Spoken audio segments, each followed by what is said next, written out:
While we approached the bar, I felt the burn of someone staring at me. Oh no, it wasn't one of those guys again, was it? I glanced around. It was him, looking amazing in a black leather jacket. Holy shit, he was here, my gym crush. All that adrenaline that had pumped through me moments before while dealing with the pushy jerks vanished. In all the times I'd come here, dressed in minuscule outfits, never had I felt so exposed. I wished I wasn't wearing such a tight laced-up black leather dress that exposed a lot of cleavage. He was sitting on one of the dark red leather stools, facing the crowd. I caught his eye and turned away. Those ice blue eyes were so penetrating. Each time I'd met his gaze at the rock climbing gym, I'd have the same reaction, averted his gaze. Why didn't I have the guts to converse beyond simple hellos? He was just another guy, so why did he have that effect upon me? There were tons of hot guys with jacked bodies at the gym. This one, only this one, made me react this way, like a turntable that had gotten stuck. Something about him was different, putting him far out of my league. My palms heated, and I grew aware of the sound of my heartbeat, despite the reverberation of the pounding bass around us. I know you from the gym, don't I? Oh God, whenever I heard that sultry voice and the accent, I trembled slightly inside. Was there anything sexier than a French accent? During my brief semester in the south of France my junior year of college, I was in a constant state of sexual arousal, with the sounds of the language all around me, especially when purred by hot men. I opened my mouth to answer, but nothing came out. Maya elbowed me. Yes, I stammered, trying to sound nonchalant. I go to rock hard climbing.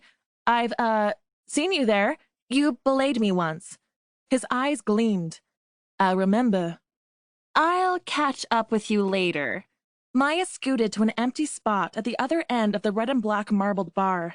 Damn it, how could she leave me alone with him? She must have figured out he was the guy I drooled about when I clammed up like an idiot. I stared at Maya as she scanned the crowd on the dance floor, shooting invisible daggers at her back. I'm going to kill her later. In all those months fantasizing about this guy, never did I think it would start as awkward as this. Perhaps a friendly hello would evolve into a deeper conversation.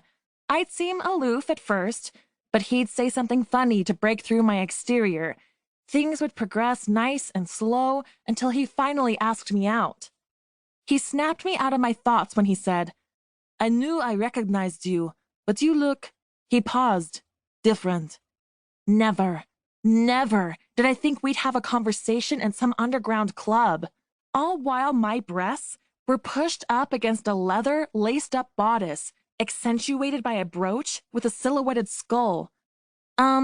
Yes. I peered up at him.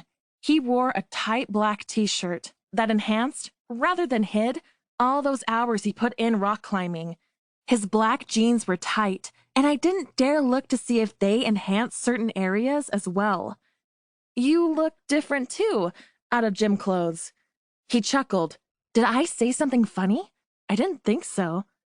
I only wear my gym clothes while I'm working, but I guess that's the only time you'd see me, he said. I smiled. If only there were other times. I'm Michel, he said, pronouncing it with the French accentuation on the syllables. Damn, that was hot. He put out his hand. Michel. I repeated softly the way he had said it, letting his name roll over my tongue like a smooth whiskey. I'm Nike, I answered, shaking his hand. The touch of his skin arrested me, and I hoped he didn't catch my quick intake of breath. Like the goddess of victory, he said. Fitting. I've seen you conquer many tough climbs. He held onto my hand for a few seconds longer than what was customary, and lightly ran his thumb across my knuckles. My skin tingled with heat where he touched it, and I resisted closing my eyes to revel in the sensation. I tried not to let his remark go to my head and set my fantasies in motion again, but that slight caress made it inevitable. I pushed away a vision of us in bed together, rolling in satin sheets as I whispered his name through hot, passionate kisses. He's just being polite, I told myself. He'd do the same to anyone else he recognized from the gym.